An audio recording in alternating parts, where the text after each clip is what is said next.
Well, Sunday morning, Tokyo, back in Chuo Park. Let's see what's happening. It's 10 o'clock, 26 degrees, 65% humidity. So starting here only because just I found myself here. Not sure where we're going, but we'll work something out. Nice to see the lawn mowing, yoga, and the doggies are back.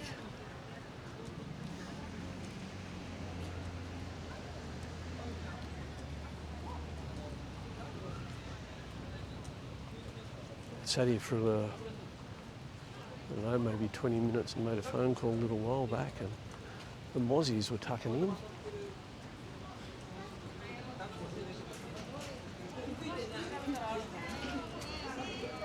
So Sundays, particularly slow starts here in Tokyo for everybody.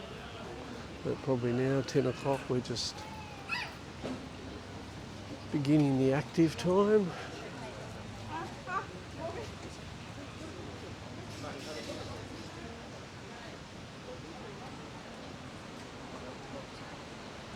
Had all these ideas on where I would start today and chat away, and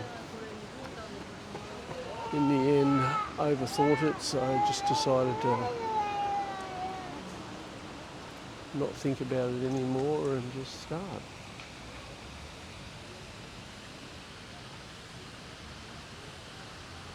So just avoiding some people so I can talk more comfortably.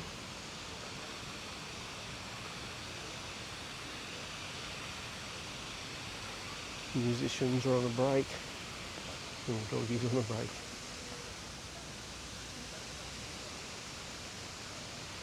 No doggies on that lawn allowed. So this is their main one.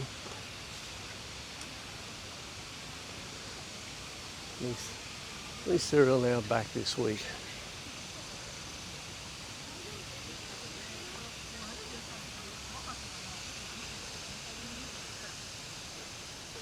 We get a good range of doggies here.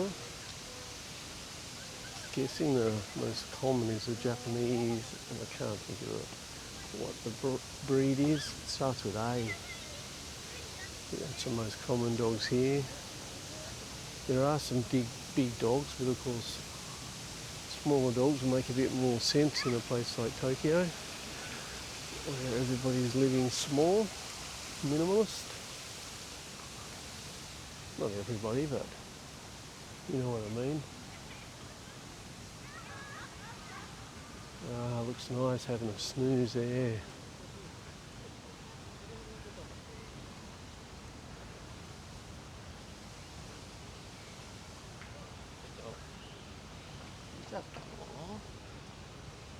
I was at a different park yesterday in the west of Tokyo.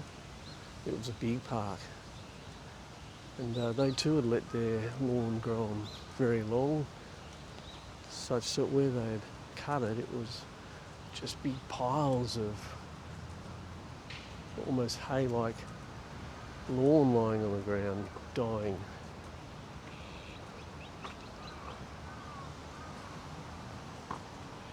So it seems to be a thing here to let that lawn really get long before you cut it. Goodness knows I have no idea on growing plants or anything, so that's what works for them. Who am I to suggest otherwise? Just know at home, like on the Gold Coast, it's usually tidied up before most weekends so people can really enjoy the space.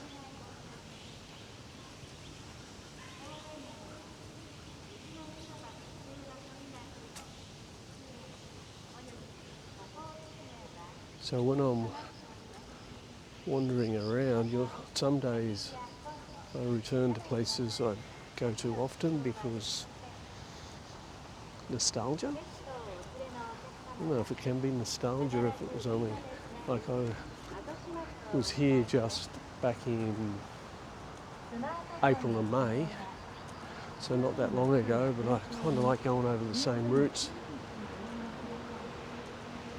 around the same areas, checking out what's changed. I also like going to new places, but yeah, I find myself often returning to the same areas.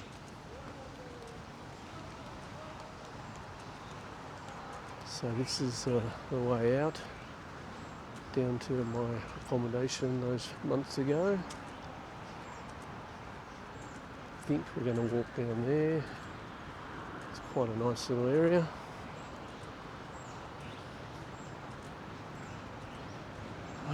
This is called the Knot, this hotel straight ahead. Always lots of tourists hanging out the front there with their suitcases.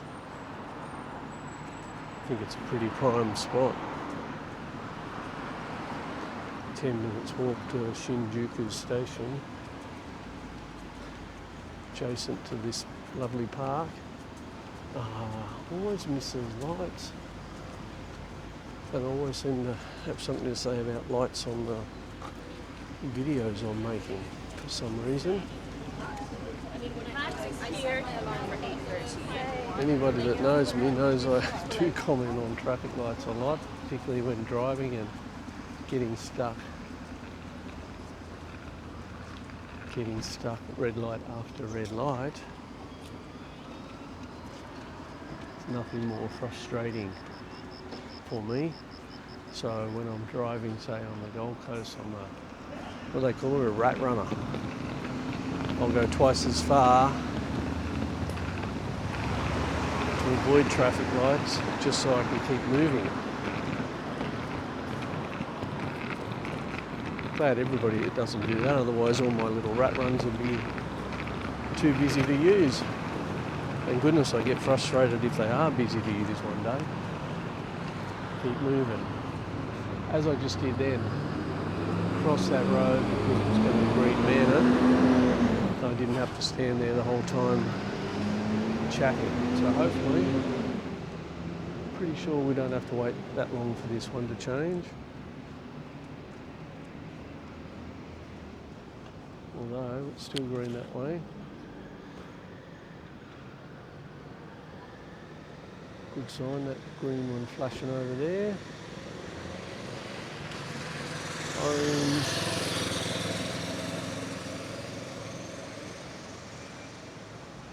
Here we go. This unit that I stayed at a couple of months back, I thought wasn't in that great a position. I've since changed my mind on that. The only thing it lacked was really a lot of eateries in the area, like some places. I kind of like it a bit busier. But if you want busy here, 10-minute walk and you're in the heart of Shinjuku's. So pretty damn fine. And the unit itself was good. I think it was just over $60 Australian per night. Much bigger than my current one. This one here was maybe 24 square metres. So say 60 Australian dollars a night. A bit bigger. I reckon the condition of the place, the walls and the bathroom and the kitchen, all yelled that I was the first guest there since they'd renovated or reformed, as they say here. So an older building, but the unit itself is great. So we'll just go down and wander past it.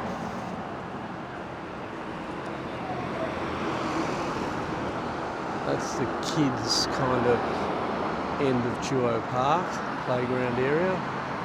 Busy weekend place.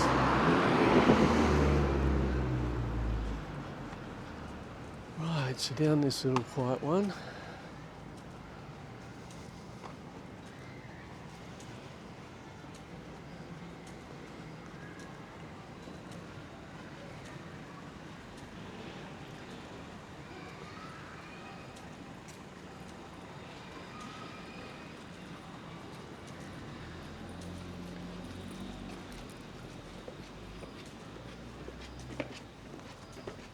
really is a lovely area.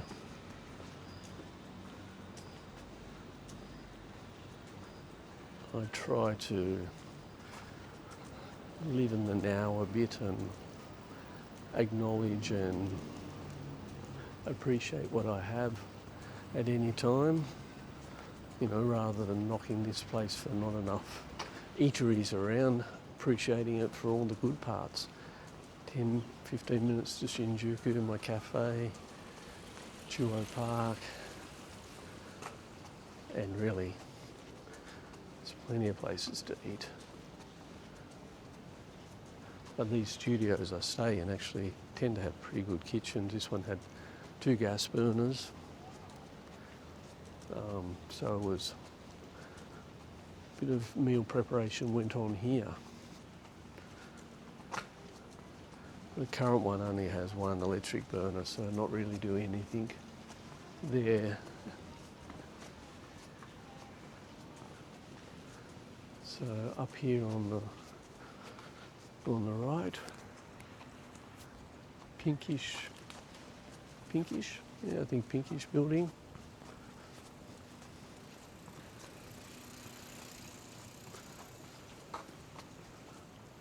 I had that on the scaffolding last time, that building. I think it was just cleaning it. Yeah, so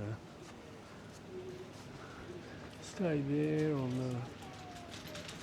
the 5th, 6th floor. Yeah, great spot. Nice unit.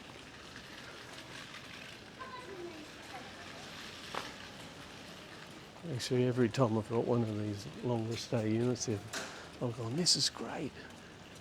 It's so good, it's a good position, it's good size, it's nice and clean. Always been happy. And it's nice actually to come to stay in a different area each time. Albeit I'm kind of staying roughly in the same area, kind of West Tokyo.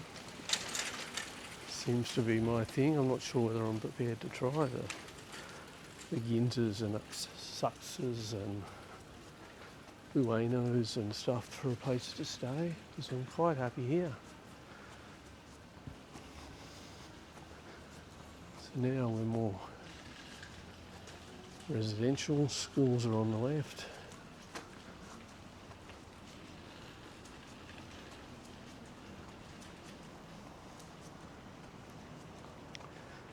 Now I'm heading this way. I think I'll... Oh, what are they doing there? Must be building more buildings for the school. I think that was car park when I was here last. Anyway. Typical kids' playground here. Grass is not really a thing in their playgrounds, nor is the... We call that soft padding in Australia. Foam, rubber. Let's have a quick little look.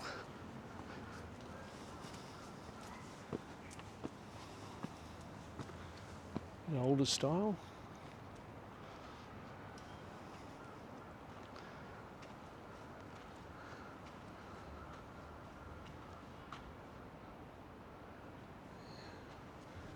No one here at 10 o'clock on a Sunday morning.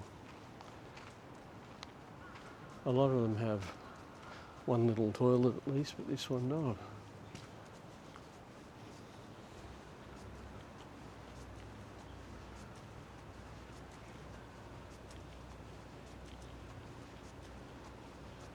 A couple of years ago when I stayed here with my son, we stayed in an area I'm walking towards now called Hatsudai. Probably put trains everywhere from there and seemed a little slightly inconvenient. But now that I know I've been staying around here, I realise that was only like a 15-minute walk probably from there to central Shinjuku. Takes a while to get used to places.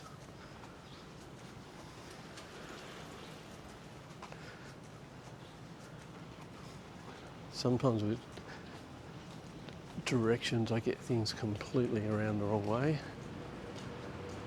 Not often, but sometimes badly wrong way.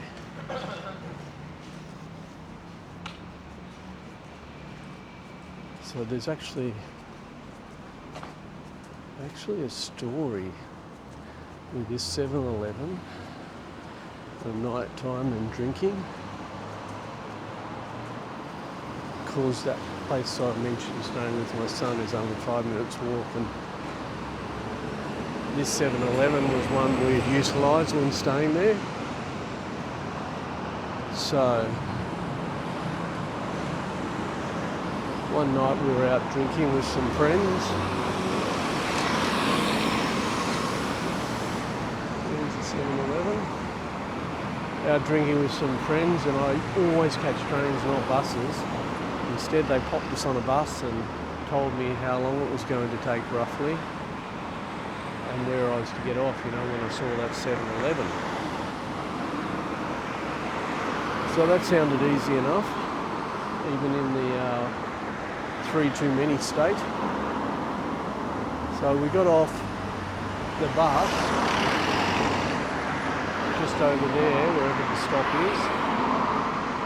And as the bus drove off, I started patting my pockets, trying to make sure I had my phone in one, my wallet in the other. But the wallet pocket was empty.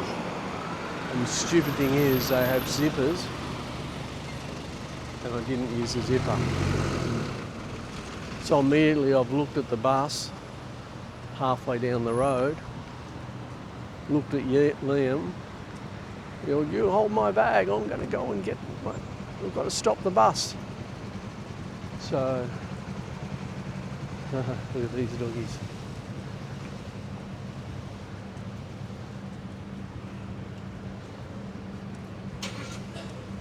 So I raced off after this bus, and I could see it in the distance, and it pulled up to a bus stop down the road, and I'm going, you beauty. And when I run at night, it makes me feel like I'm going faster than usual. So I thought, oh great, I'm catching it. I got within 100 metres of the back of the bus. The door closed, the indicator went off and went on, and off he goes. I'm going, oh no. And I'm still running, I'm running harder.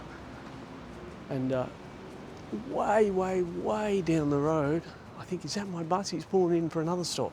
I think that's my bus, because there was other buses around by then. And I'm running. And as I get closer to this bus, I go, oh no, he's going to go again, oh no. And then the hazard lights went on. The door of the bus was still open. I'm getting closer. I've reached the door of the bus. I looked up at the driver, and the driver holds up my wallet. And I just go, yes. Oh, thank you. Arigato gozaimasu. And I grab my wallet and I walk back up the hill to Liam. And as I got closer, I've waved the wallet and I've gone, yes. So happy. I'm just so happy somebody found the wallet and gave it straight to the driver. Popped out of my pocket, zippered pocket that wasn't zippered. And this is something about Japan that even if I hadn't have caught them then, the chances are probably 99% that I could have rung a bus depot the next day or whatever, and I would have got it back. Because they're really big on that stuff. If there's a kid's toy on the ground here, somebody will probably pick it up. They might even wash it, put it in a bag and hang it on a wall or something, where if the person that lost the item comes past, they can find it. Just amazing.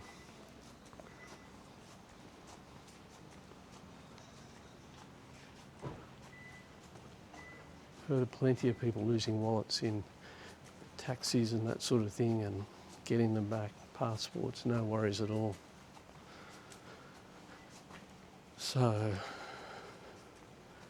it would have been tragic had I lost that at that stage, because I only had one credit card and it was in that wallet, so I was completely stuffed without it. It did emphasise and make me, next time I was in Australia, made sure that I got a couple more cards organised, because travelling with some cash and one card's ridiculous. And maybe 3-4 times since then I've had cards that have been compromised whilst I've been away and have to cancel them. Don't know what that is.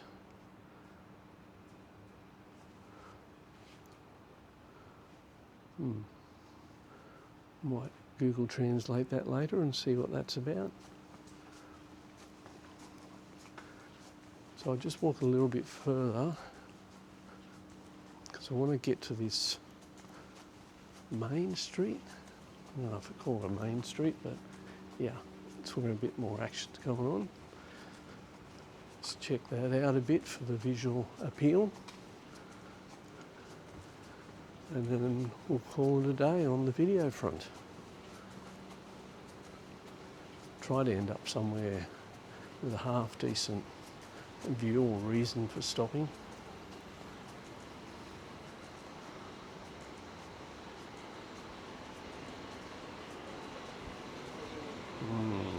Somebody snuck rubbish in there. Yes, this is the street.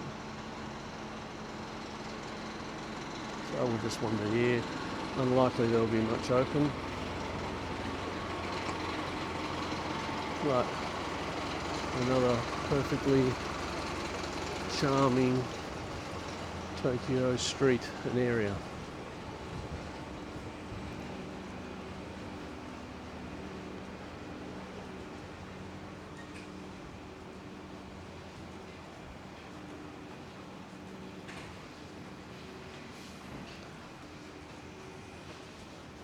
What is it?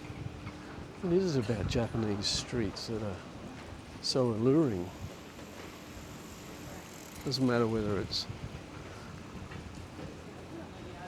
you know, shops and restaurants like this, or whether it's more residential. There's still something that takes great appeal.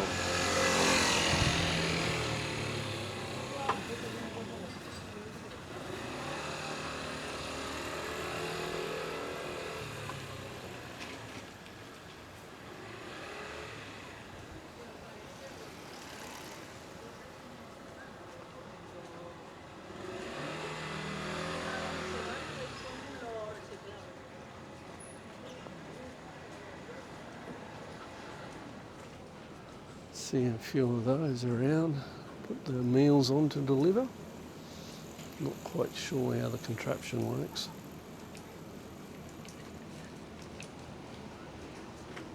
And a different contraption over there on the back.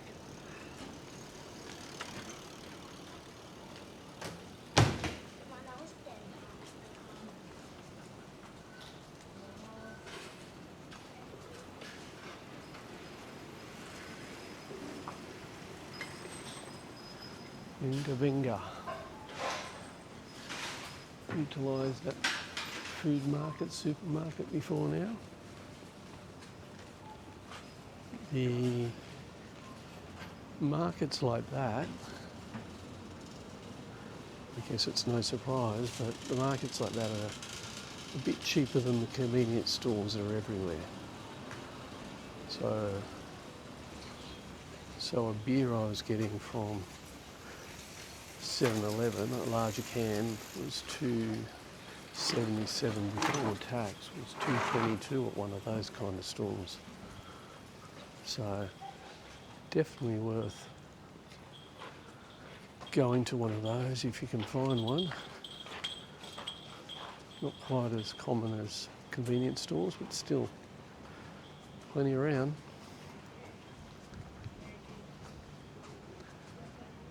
Just looking for a street to go left on.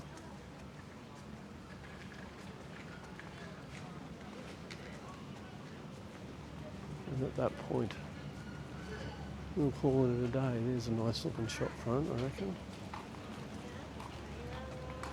Set the colours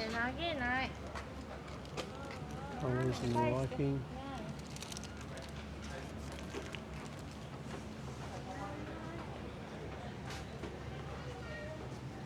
Don't know.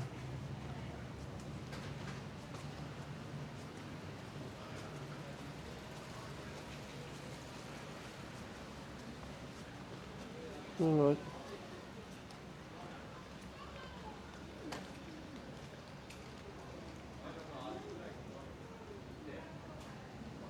That will do us for now.